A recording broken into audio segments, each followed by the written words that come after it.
Insap, Inspirasi Sabda Gereja Kristus Raja Paroki Bajiro. Bapak, Ibu, Saudara-saudari yang terkasih dalam Kristus, salam jumpa lagi bersama saya, Frater Franciscus Pala, yang biasa disapa Frater Fancy. Saya asal dari Jawa, tetapi itu sebenarnya tidak penting. Yang paling penting adalah bagaimana kita merenungkan Injil pada hari ini. Hari ini bertepatan dengan pesta keluarga kudus dari Nazaret pada tanggal 27 Desember 2020. Saudara-saudara yang terkasih, tema renungan saya pada hari ini adalah tentang keluarga sebagai realisasi cinta. Sebelum kita memulai renungan, sebaiknya kita terlebih dahulu memulainya dengan doa. Kita awali renungan kita ini dengan tanda kemenangan Kristus. Dalam nama Bapa dan Putra dan Roh Kudus. Amin. Bapa yang maha baik, kami bersyukur dan berterima kasih karena Engkau masih melimpahkan kehidupan kepada kami semua. Pada kesempatan ini kami akan melaksanakan tugas kami sebagai anak-anak Allah, yaitu kami mau merenungkan firman dan ajaran-Mu dalam kitab suci, yang hari ini adalah pesta keluarga kudus dari Nazaret. Semoga kami boleh mengimani keluarga kudus Nazaret ini dan menjadi model dan teladan hidup kami. Demi Kristus Tuhan dan pengantara kami. Amin. Dalam nama Bapa dan Putra dan Roh Kudus. Amin. Saudara-saudari yang terkasih dalam Kristus, berbicara tentang keluarga pastinya tidak asing lagi bagi kita. Kita semua berasal dari keluarga, dilahirkan dari keluarga, kita dididik dalam keluarga, kita dibesarkan dalam keluarga, memperoleh kasih dan sayang juga dari dalam keluarga. Hari ini kita merayakan pesta keluarga kudus dari Nazaret yang diambil dari Injil Lukas bab 2 ayat 22 sampai 40, di mana kisah itu mengisahkan bahwa Yesus dipersembahkan dalam bait Allah oleh orang tuanya, yaitu Yusuf dan Maria, kepada Allah melalui Simeon dan Ana.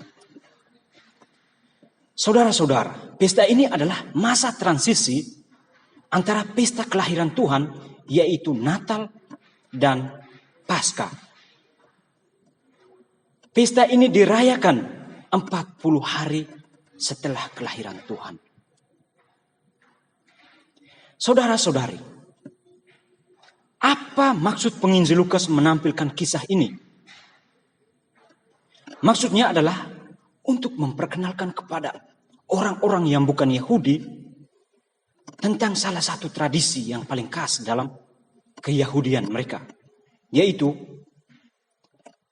setiap anak sulung dari keluarga Yahudi harus dipersembahkan dalam bait Allah. Mengapa? Karena keluarga dalam tradisi Yahudi, keluarga Yahudi akan merasa terkutuk, merasa dihina sebagai orang-orang Yahudi ketika mereka tidak dikaruniai anak-anak atau putra atau momongan dalam keluarga. Di sini mereka merasakan hal yang sangat memalukan. Sehingga ketika mereka diberikan keluarga, diberikan anak, mereka akan pergi ke bait Allah untuk mempersembahkan anak mereka. Di situ mereka sebenarnya datang untuk bersyukur kepada Allah, kepada Tuhan, bahwa Tuhan telah memberikan mereka berkat, yaitu anak, sehingga mereka tidak dipermalukan dalam keluarga. Dan yang kedua, sebenarnya persembahan anak sulung dalam keluarga itu, dalam bait Allah itu, sebenarnya mau menunjukkan bahwa anak itu perlu disucikan dan dimurnikan sebagai anak-anak Allah. Saudara-saudara yang terkasih, penginjil Lukas menggambarkan bahwa kisah Yesus dipersembahkan dalam bait Allah ini adalah sebuah bentuk kepenuhan janji Allah kepada orang-orang Israel. Dan juga bukan hanya kepada orang-orang Israel, tetapi sebenarnya kepada orang-orang non-Yahudi, seperti kita semua. yang ada di sini. Berbicara tentang keluarga kudus artinya keluarga yang senantiasa mengarahkan hati kepada Allah. Keluarga yang dikatakan kudus bukan hanya karena keluarga itu hidup damai, rukun, bahagia, sejahtera. Juga bukan karena mereka hebat dan luar biasa dalam melakukan segala sesuatu. Tetapi yang sebenarnya adalah ketika mereka melakukan hal-hal yang biasa dengan cinta yang luar biasa, sehingga hal-hal itu menjadi luar biasa. Sebagaimana di sini dikatakan bahwa ketika mereka melakukan hal-hal yang luar biasa itu, di sana Allah mendapat tempat. Allah diproklamasikan, Allah diwartakan di tengah keluarga-keluarga yang lain. Saudara-saudara yang terkasih, Santa Teresa dari Kalkuta mengatakan bahwa cinta dimulai dari rumah. Dan bukan berapa banyak yang kita lakukan, tetapi berapa banyak cinta yang kita masukkan ke dalam tindakan yang kita lakukan. Dalam kehidupan berkeluarga. Keluarga adalah miniatur dunia. Keluarga adalah miniatur gereja. Dan keluarga yang kita kenal adalah seminari yang paling dasar.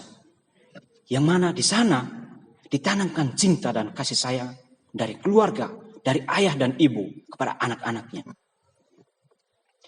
Keluarga Nazaret, Yesus, Maria, dan Yusuf.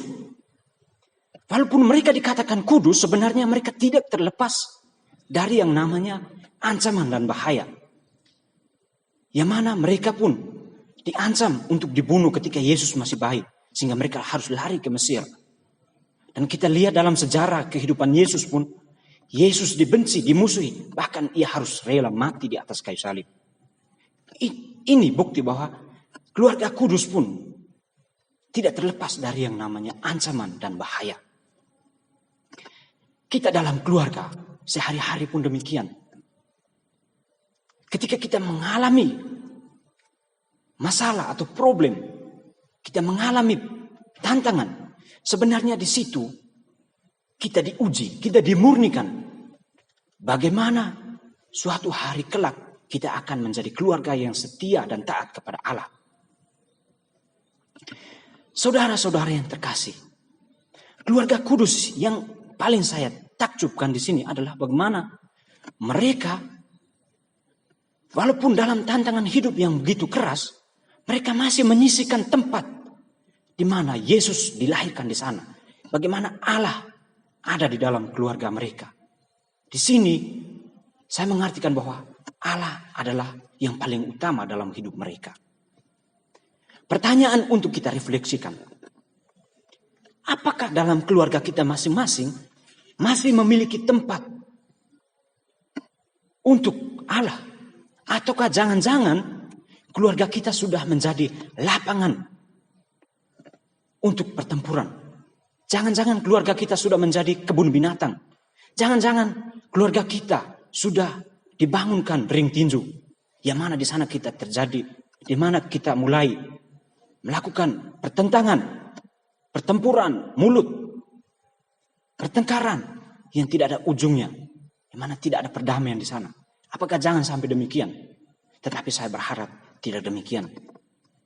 Saudara-saudara yang terkasih, di akhir renungan ini saya mengajak kita untuk belajar dari keluarga Nazaret yang menjadi model bagi keluarga-keluarga beriman lainnya.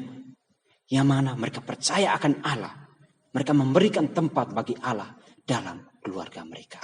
Semoga kemuliaan kepada Bapa dan Putra dan Roh Kudus seperti pada permulaan, sekarang, selalu, dan sepanjang segala abad. Amin.